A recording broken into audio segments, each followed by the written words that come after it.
causes very heavy energy, very sad energy. 333. There it was again.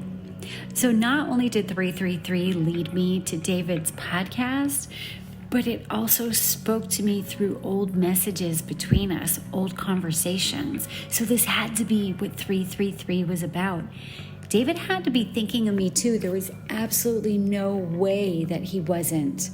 And at this point, David wasn't just present in the room, he was the room.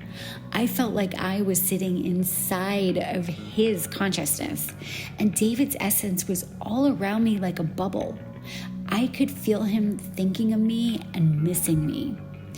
I knew he missed me, but I wanted some confirmation. So I started a huge rabbit hole online. I went on YouTube and I looked up how to know if someone is missing you. You just sit there, motionless. And this is usually a very powerful sign that someone's thinking of you if it came out of nowhere. And this began my endless, feverish search down the rabbit hole to make sense of this paranormal event. I couldn't stop. You feel their presence. They pop up into your mind. And you feel that there is something that's been left unsaid. This is usually a sign, psychic sign that someone misses you. One of the videos that I access that I cannot find to this day, and I wish I would have saved it, but it suggested asking David or asking the universe for a message in a song. So I did just that.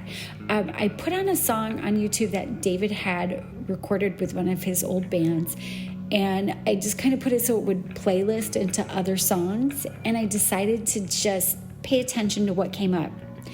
Once David's song was over, I heard this like hypnotic bass groove and froze in my tracks.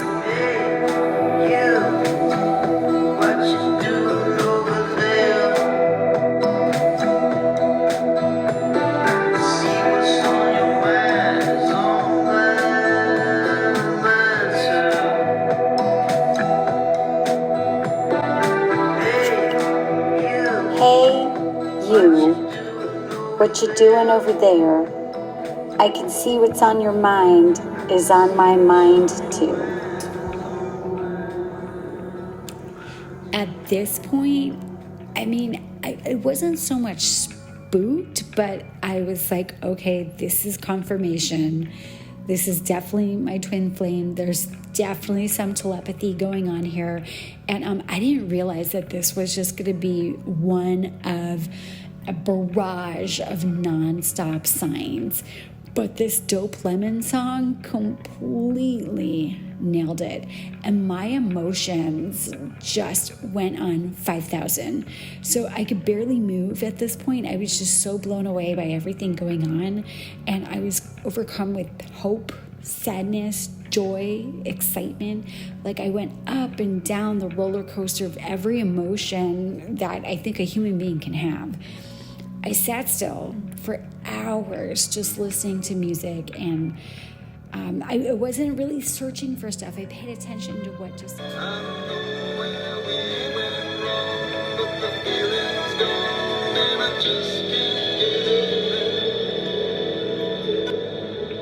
I don't know where we went wrong. The feeling's gone, and I just can't get it back. Yeah, I remember that day that David told me he wasn't in love with me.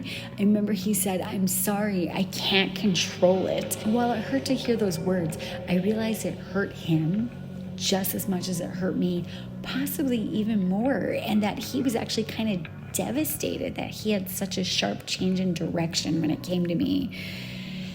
So, that day I laughed and I cried, and at times I got giddy. But one thing was for sure, I was sure David was coming back.